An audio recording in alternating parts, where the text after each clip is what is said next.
Revelation chapter 1 verse 1. The revelation of Jesus Christ, which God gave unto him to show unto his servants the things which must shortly come to pass. And he sent and signified it by his angel unto his servant John. So the first part I'd like to focus on is it mentions here the revelation of Jesus Christ, which God gave unto him. And there's at times where the revelation of Jesus Christ could be a reference to his second coming, a reference to the revelation of himself. But also the New Testament uses this term revelation in reference to something being revealed, such as teachings. How Ephesians chapter 3 verse 3 mentions a revelation that was made known to Paul by Jesus, which was a reference to New Testament doctrine.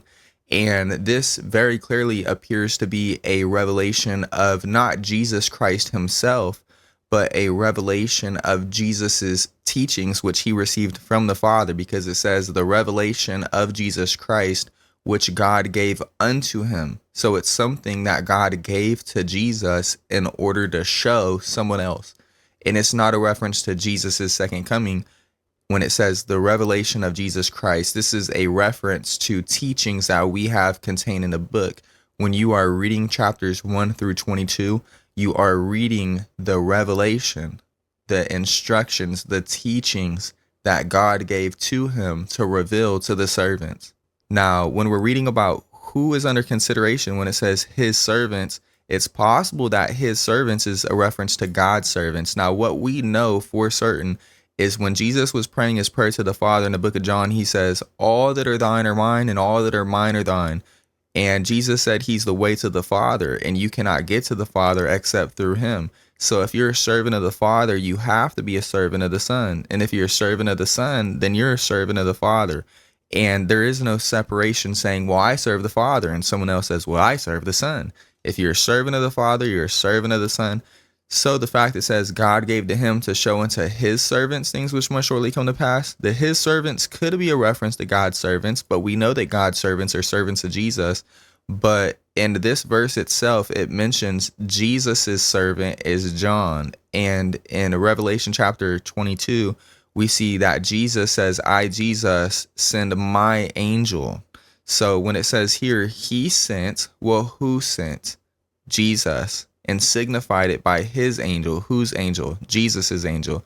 Unto his servant. Whose servant? Jesus's servant. And that was Jesus's terminology in the gospel accounts concerning his relationship with his disciples, that he's the Lord and Master, and that they are his servants. And you cannot be a servant of the Father and not be a servant of the Son. So the fact that they're called Jesus's servants, well, they're serving God the Father too.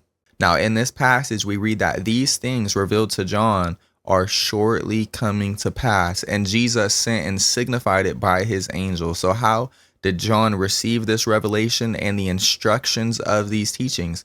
Well, we see an angel coming to John and telling John the interpretation of the things within the vision that he's receiving. And when we read about anything from the book of Revelation, from chapters 1 through 22, it's having to do with what John is seeing. And if John saw it, that means it was showed to John. And if it was showed to John, it had to do with things shortly coming to pass. And this is what we need to take into consideration when we read the book of Revelation, is that no matter how end of the world it might sound, it's not about the end of the world. No matter how far in the future you might think that it's referencing, it's actually not. And if the things in it did not come to pass already, well, then John really wasn't seeing things that must shortly come to pass. And as we break down all of these verses, we're going to explain what they mean and how, even though it sounds end of the world-ish, it's not about the end of the world. So John was being shown things shortly coming to pass, and everything that John saw, he wrote down in chapters 1 through 22.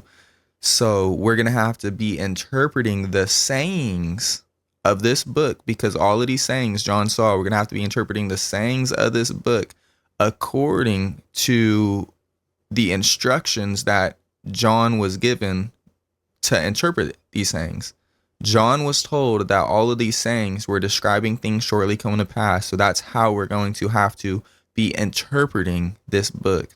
Now, something that we have to consider, especially when we get to Revelation chapter 22, and it helps us understand the things in which we read about, is that in the Old Testament, God communicated through angels, and it would turn from the angel speaking into God himself speaking. And so God would communicate through these messengers. And so when an angel appeared to you, you would be talking with what appeared to be a human, right? A messenger, an angelic being in the form of a man. And the conversation between you and this angel would turn into a conversation between you and God. And when you get to Revelation chapter 22, we'll go over it once we get there, is that this conversation he's having with an angel turns into a conversation of him and Jesus. And this makes him fall down before this angel's feet because he's supposing it's Jesus. And he says, no, get up. I'm just a servant of God, just like you. So this angel is the communicator between Jesus and John. And at times it's the angel speaking, but also Jesus himself can speak directly to John through this angel.